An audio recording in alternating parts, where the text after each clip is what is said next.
The evidence is gone, but the nightmare continues. Welcome to Hidden Killers with Tony Brueski, featuring former prosecutor and defense attorney Eric Faddis. They're trying to make him out to be very much like a family man. I mean, obviously, there's also allegations of affairs and things like that are coming out as well.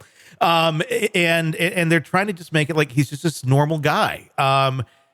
Why? I mean, I guess it's a question we have in any murder case is like, why would you do this? I mean, yes, this reporter exposed you for a lot of things, but you lost. Is this something where did he just really think he was going to get away with it by, not being very incognito in doing this? Or what? I mean, it seems like he did everything possibly wrong to get caught when committing a murder, if in fact he did commit this murder. It does seem like that, Tony, but the defense is probably going to argue, hey, only a complete madman would, go to this length because someone insulted them and called into question their reputation. Certainly, there are some folks who would take it to that extreme level, but perhaps defense is going to use the family man narrative and say, hey, Mr. Tellis is not a person who is willing to just go out and commit a murder because someone badmouthed him. And that could have some traction with the jury. There's so many questions as to where this could go. And if they do try and go down the route of, because they got to explain the evidence that's in the house. They got to explain the DNA, which we'll talk about in a second. But what roads do you think they could go down to say he was framed? I mean, what would be the reasoning for framing him? Why would someone want to do that? Yeah, it's not like he was a governor. It's not like he was a federal senator or something like that. He was a local county official.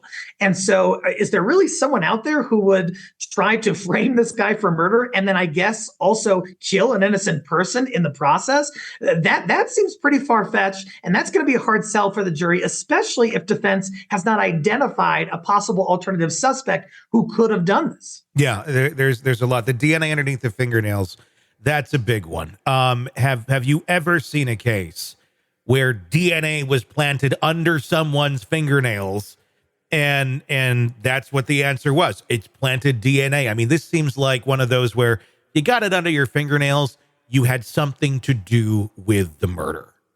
You've got to imagine there was some human contact between Gurman and Tellis here. Tellis saying if he goes down the route that he was framed, he's going to have to argue that someone not only committed this murder, but somehow got Tellis's DNA and somehow, after the murder, planted that DNA under the fingernails in some surreptitious yet precise fashion. And I just don't know if a jury's going to jump on board with how far-fetched that theory seems. I mean, do we know if Tellis has any sort of history, any sort of criminal history or anything like that with violence or threats or anything of that nature of his doing?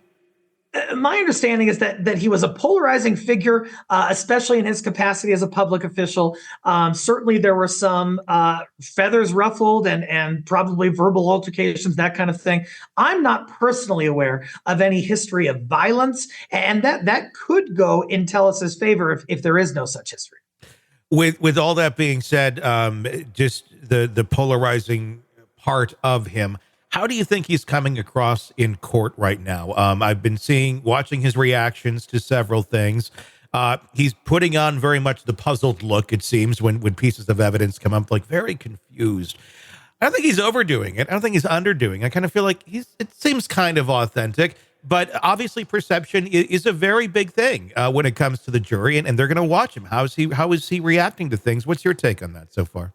Yeah, it's a tough issue in terms of a defendant's demeanor because, think of someone who was wrongly accused and they get in there and they want to kind of signal through expressions subtly that, hey, this wasn't me. What's going on here? I'm very confused. And that does seem to be the presentation of Mr. Tellis.